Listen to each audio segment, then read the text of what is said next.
عالمی مالیاتی ادارے IMF نے ایک بار پھر پاکستان سے ڈو مور کا مطالبہ کر دیا۔ IMF نے پاکستان کو 1 ارب 20 کروڑ ڈالر کی قسط جاری کرتے ہوئے ترسیلات زر پر دی جانے والی سبسڈی ختم کرنے، نئے ٹیکسز کے نفاذ کے علاوہ 11 سخت ترین شرائط عائد کر دیں، جس کے بعد آنے والے دنوں میں پاکستانیوں پر نیا ٹیکس بم گرنے کے ساتھ ساتھ بیرون ملک مقیم پاکستانیوں کو حاصل مراحت میں مزید کمی کا امکان پیدا ہو گیا ہے۔ معاشی ماہرین کے مطابق IMF نے کمرشل بینکوں اور منی ٹرانسفر کمپنیوں کو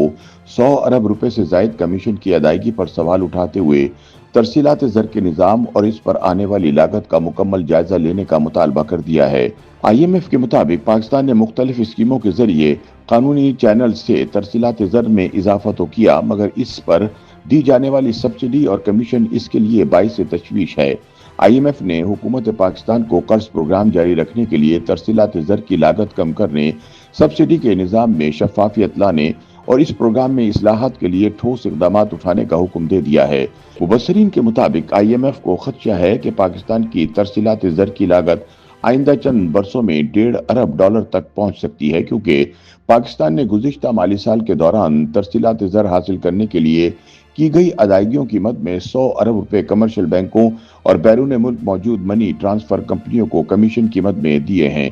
خیال رہے کہ ملک کی معیشت میں ریڑھ کی ہڈی کی حیثیت رکھنے والی ترسیلات زر پاکستان کے لیے غیر ملکی زر مبادلہ کا سب سے بڑا ذریعہ بن چکی ہے، کیونکہ موجودہ ملکی معاشی اور سیاسی حالات اور مختلف وجوہات کی بنا پر غیر ملکی سرمایہ کار پاکستان میں سرمایہ کاری کرنے سے گریزاں ہیں، جبکہ پاکستان کو کبھی گندم تو کبھی چینی جیسی بنیادی کھانے پینے کی اشیاء بھی دوسرے ممالک سے خریدنی پڑتی ہیں، جس کی ادائیگی کے لیے ڈالر چاہیے ہوتے ہیں۔ برآمدات میں اضافہ نہ ہونے کی وجہ سے پاکستان کا غیر ملکی زر مبادلہ کے حصول کے لیے ترسیلات زر پر انحصار بڑھ گیا ہے۔ ماہرین کے مطابق مالی سال 2024-25 میں پاکستان کو بیرون ملک مقیم پاکستانیوں کی جانب سے ترسیلات زر کی مد میں 38 ارب 30 کروڑ ڈالر موصول ہوئے، جبکہ اس دوران پاکستان کی برآمدات 32 ارب ڈالر رہی، یعنی ترسیلات زر کی مد میں پاکستان میں برآمدات سے زیادہ زر مبادلہ آیا۔ تاہم اب IMF نے اس پر بھی قدغن لگانا شروع کر دی ہے۔ تاہم تجزیہ کاروں کا کہنا ہے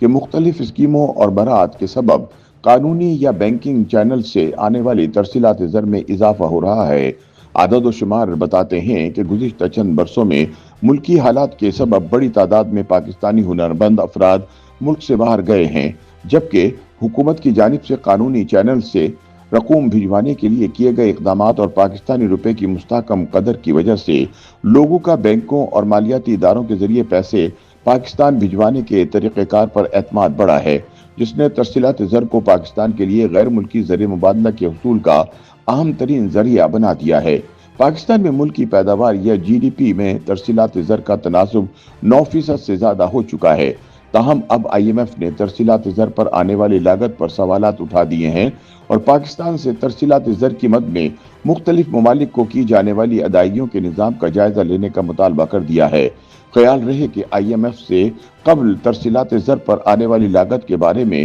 سینٹ کی کمیٹی برائے خزانہ بھی تشویش کا اظہار کر چکی ہے۔ کمیٹی ممبران کے مطابق موجودہ حکومتی پالیسی کے تحت ملک میں ترسیلات زر لانے والی کمپنیوں اور بینکوں کو ہر ٹرانزیکشن پر کمیشن دیا جا رہا ہے۔ اس سے رقم بھیجنے والے فرد کی بجائے بینکوں اور کمپنیوں کو زیادہ فائدہ ہو رہا ہے۔ تاہم اس میں قابل اعتراض بات یہ ہے کہ پاکستان کی جانب سے بیرون ممالک میں موجود ایجنٹس کو کمیشن کی مد میں فراہم کرنے والی رقم کا منظور کردہ بجٹ میں کہیں ذکر نہیں۔ اس حوالے سے IMF کا اعتراض بھی یہ ہے کہ بجٹ میں کمیشن کی ادائیگی کے لیے کوئی رقم مختص نہیں کی جاتی، بلکہ بعد میں خاموشی سے رقم جاری کر دی جاتی ہے، یعنی پروگرام کے مالیاتی لاگت ہی IMF کا مسئلہ ہے۔ واضح رہے کہ 2023 میں بیرون ملک مقیم پاکستانیوں کو ہنڈی اور حوالے کے مقابلے میں قانونی راستوں سے اپنے پاکستانی بینک اکاؤنٹس کے ذریعے رقم ٹرانسفر کرنے کے لیے فوری اور سادہ ڈیجیٹل ٹرانسفر نظام متعارف کروایا گیا تھا۔ نئے پروگرام کے تحت رقوم بھجوانے پر نہ صرف فیس ختم کر دی گئی تھی، بلکہ زیادہ اور بار بار رقم بھجوانے والوں کو ریوارڈ یعنی انعامی پوائنٹس دینے کا سسٹم بھی متعارف کروایا گیا ہے۔ اس کے علاوہ بیرون ملک موجود منی ٹرانسفر کمپنیز اور کمرشل بینکوں کو بھی ہر ٹرانزیکشن کے عوض رقم ادا کی جاتی ہے۔ ایک محتاط اندازے کے تحت پاکستان کو زر مبادلہ سے حاصل ہونے والے